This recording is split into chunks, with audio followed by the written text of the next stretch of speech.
Hello, ഇന്ന് നമ്മളൊരു ചെറിയൊരു സദ്യ ഉണ്ടാക്കുന്ന ഒരു വീഡിയോ ആണ്. ഒരു എക്സ്പെരിമെൻ്റ് പോലെ ഉണ്ടാക്കിയതാണ് കേട്ടോ. ആദ്യമായിട്ടാണ് ഇത്ര അധികം വിഭവങ്ങൾ ഉണ്ടാക്കി നോക്കുന്നത്. ഇതിലുള്ള എല്ലാ വിഭവങ്ങളും ഓരോരോ യൂട്യൂബ് ചാനലിൽ നോക്കി കണ്ടു പഠിച്ചിട്ട് ഉണ്ടാക്കി നോക്കിയതാണ്.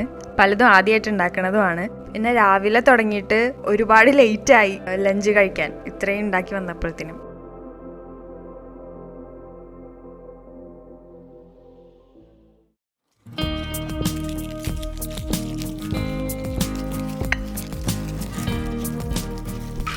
ആദ്യം നമുക്ക് കൂട്ടുകറി ഉണ്ടാക്കാം. അതിന് വേണ്ടിയിട്ട് കടല വെള്ളത്തിലിട്ട് അതിലേക്ക് ആവശ്യത്തിന് ഉപ്പും മുളകും പൊടിയും മഞ്ഞൾപ്പൊടിയും ഒക്കെ ചേർത്തിട്ട് അടുപ്പത്ത് വേവിക്കാൻ വെക്കാം. അപ്പോൾ കടല വെന്ത് വരട്ടെ. അപ്പോഴേക്കും നമുക്ക് ക്യാബേജ് ഉപ്പേരിയുടെ പ്രിപ്പറേഷന് വേണ്ടിയിട്ട് അരിഞ്ഞു വെക്കാം. ഞാൻ ക്യാബേജ് ഉപ്പേരി എന്നാണ് പറയുന്നത്, ചിലയിടത്ത് തോരൻ എന്നൊക്കെ പറയില്ലേ. അപ്പോൾ നമുക്കത് അരിഞ്ഞ് വെച്ചിട്ട് ബാക്കി പണി നോക്കാം. അടുത്തത് ഇഞ്ചിമ്പുളി പറയും, ചിലടത്ത് പുളിഞ്ചി പറയും. അതിനുള്ള ഇഞ്ചി അരിഞ്ഞ് വെച്ചിട്ടുണ്ട്. അതിന് വേണ്ടിയിട്ട് പുളിയും അതിൽക്കും പിന്നെ സാമ്പാറിൽക്കൊക്കെ വേണ്ടിയിട്ടുള്ള പുളിയൊക്കെ നമുക്ക് എടുത്ത് വെള്ളത്തിൽ ഇട്ട് വെച്ചിട്ടുണ്ട്.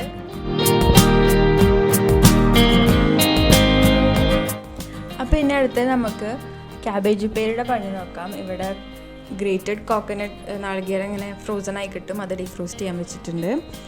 പാന് ചൂടായി വരുമ്പോൾ വെളിച്ചെണ്ണ ഒഴിച്ച് അതിലേക്ക് കടുക് പൊട്ടിച്ച് പിന്നെ അതിന് ശേഷം വറ്റൽമുളക് ഇട്ട് കൊടുത്ത് അത് നന്നായി മൂത്ത് വരുമ്പോൾ നമുക്ക് കോക്കനട്ട് ഇട്ട് കൊടുക്കാം, നാളികേരം ഇട്ട് കൊടുക്കാം. അത് നല്ലോണം ചൂടായി ഒരു ഇത്തിരി ബ്രൗൺ ആയിട്ട് വന്നിട്ട് അതിലേക്ക് മഞ്ഞൾപ്പൊടി ഇട്ട് കൊടുക്കണം. എന്നിട്ട് അതിലേക്ക് ആ മഞ്ഞൾപ്പൊടിയുടെ ഇത്തിരി ഒന്ന് വാടി വരുമ്പോൾ അതിലേക്ക് ക്യാബേജ് ഇട്ട് വെച്ച് വേപ്പിൻ്റെ ഇല അതൊക്കെ ഇട്ടിട്ട് നമുക്ക് അടച്ച് വെച്ച് നല്ലോണം വേവിക്കാം.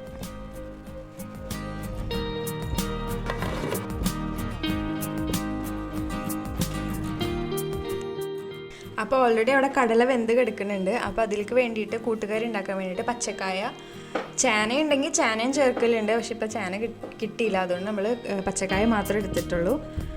അപ്പോൾ അതിന് വേണ്ടിയിട്ട് നാളികേരത്തിൽ ചെറിയ ജീരകം ഇട്ട് കുറച്ച് വെള്ളം ഒഴിച്ചിട്ട് അടിച്ചെടുത്തിട്ടുണ്ട്. ഇത് കൂട്ടുകറി ഉണ്ടാക്കാനുള്ളതാണ് കേട്ടോ. അങ്ങനെ അതിന് വേണ്ടിയിട്ട് കൂട്ടുകറിക്കുള്ളതാണ്. നമ്മൾ നേരത്തെ അരിഞ്ഞ വെച്ച പച്ചക്കായിൽ കുറച്ച് മഞ്ഞൾപ്പൊടിയും മുളക് പൊടിയും ഉപ്പുപൊടിയും ഇട്ടിട്ട് ഇത്തിരി ഒന്ന് വേവിക്കാൻ വെക്കുക. അപ്പോൾ അതൊന്ന് വെന്ത് വന്നതിന് ശേഷം നമ്മൾ ആദ്യം വേവിച്ച് വെച്ചിട്ടുള്ള കടല ഇട്ട് അതിലിട്ട് നല്ലോണം മിക്സാക്കി നമ്മൾ ഓൾറെഡി അരച്ച് വെച്ചിരിക്കുന്ന നാളികേരം ആ പേസ്റ്റ് ഇതിൽ ഒഴിച്ച് വെച്ചിട്ട് നല്ലോണം ഒന്ന് ബ്ലെൻഡാക്കാം, നല്ല മിക്സായി കൊടുക്കാം. ആ സമയത്ത് തന്നെ നമ്മൾ ഇഞ്ചിക്കറി അല്ലെങ്കിൽ ഇഞ്ചിമ്പുളി എന്ന് പറയും, ഇഞ്ചിമ്പുളി ഉണ്ടാക്കാൻ വേണ്ടിയിട്ടുള്ള പ്രിപ്പറേഷനിലാണ്. നല്ലോണം വെളിച്ചെണ്ണ ഒഴിച്ചിട്ട് അതിൽ ചെറുതാക്കി അരിഞ്ഞ ഇഞ്ചി ഇട്ട് കൊടുത്തിട്ടുണ്ട്. അത് നന്നായി ഫ്രൈ ആയി വരണം.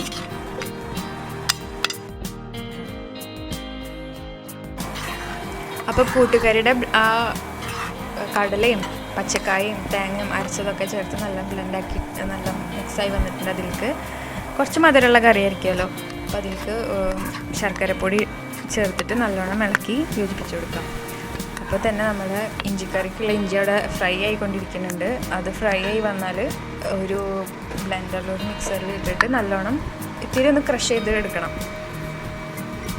ആ സമയം തന്നെ നമ്മളുടെ കൂട്ടുകറിക്കുള്ള താളിക്കാൻ വേണ്ടിയിട്ട് വെളിച്ചെണ്ണ ഒഴിച്ച് അതിൽ കടുകും ഉലുവയും വറ്റൽമുളകും വേപ്പിൻ്റെ ഇലയൊക്കെ ഇട്ട് തേങ്ങയൊക്കെ ഇട്ട് ഇളക്കി നല്ലോണം ഫ്രൈ ആക്കി എടുത്തിട്ട് ഓൾറെഡി റെഡിയാക്കി വെച്ചിരിക്കുന്ന കൂട്ടുകറിയുടെ മിക്സ് എടുത്ത് ഇതിൽ ആഡ് ചെയ്തിട്ട് നല്ലോണം മിക്സാക്കി.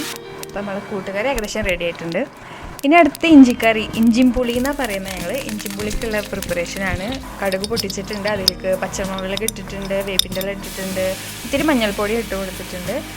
അതിൽ കൂടെ തന്നെ നമ്മൾ ഓൾറെഡി പിഴിഞ്ഞ് വെച്ചിരിക്കുന്ന പുളിവെള്ളം ഒഴിച്ച് പിന്നെ ഇഞ്ചി ഇട്ട് ശർക്കരപ്പൊടി ഇട്ടിട്ട് ഒന്ന് തിക്കാവാൻ വേണ്ടി, ഒന്ന് കുറുകി വരാൻ വേണ്ടിയിട്ട് വെക്കണം.